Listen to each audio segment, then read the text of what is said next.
जय माता जी। प्रेम से बोलो जगत जननी मैया की जय। आदिशक्ति माँ जगत जननी की जय।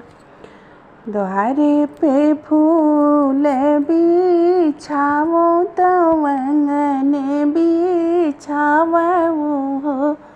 हे हो आई धरा मैया भवानी बहुत निक लागई बहुत छवि लागई हो। हे हो आई धरा जग जननी मैया बहुत निक लागई बहुत छवि लागई हो। मैया के चौकी सजावो तो फूलवा बिछावो तो फूलवा बिछावो हो। हे हो मैया रानी कसन लगावो मैया के बैठावो मैया बैठावो। हे हो आई धरा माता हमारी बहुत निक लागई बहुत छवि लागई हो। सरजू से जल भरी लावो मैया पौआ धोवो मैया पौआ पखारा मुँह। मैया बली बली जाऊँ सुनरैया बहुत छवि लागई बहुत निक लागई हो।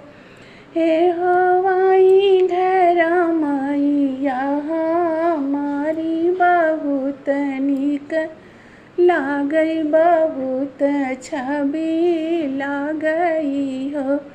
मथवा पे सोहै मुकुटवा तव उरऊ बेदिया तो बेदिया लीलार सोहै हो। हे हो चम चम चमकई नथुनिया बहुत निक लागई बहुत निक लागई हो। हे हो चम चम चमकई मैया कैली लार बहुत निक लागई बहुत छवि लागई हो। अड़हुल फूल चुनी लायो तो हरवा बनायो। हे हो मैया जी के हाँ हे हो मैया जी के हरवा पहिनावो बहुत निक लागई हो। हकरौ नानाग्रा के पंडित बेगे चली आवो बेगे चली आवबू हो। विप्रा रुचि रुचि हाँ विप्रा विधि विधि कर वावो पूजनवा मैया घर आई जननी घर आई हो। पूजा के थाल सजावो तो धूप दीप लायमु। हे हलई आयो चटकी चुनरिया मैया पही नावो मैया पहिरावू हो। मैया के हाथों में सोहै कंगनवा कमर कर धनिया कमर कर धनियाई हो। हे हो पाँव में सोहै महावर तो जग मग जग करे जग मग जग करे हो।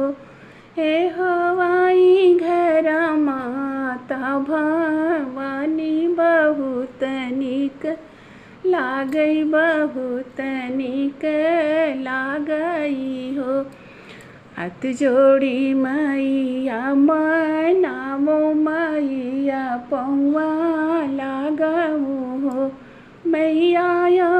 की हो मांगी कैसे नुरवा तो गोदी कैला लनवाई हो। मैया यन धन लक्ष्मी तो दी हो तुहरे पैया लागू रघु रे पैया लागू मैं हो। मैया सब कही पूरन की हो काम जगत जननी भवानी सबक महा तारी सबक महा तारी ये हो। मैया जो कुछ भूल चुक होई क्षमा कई दियो क्षमा कई दी हो। जगत जननी माता की जय।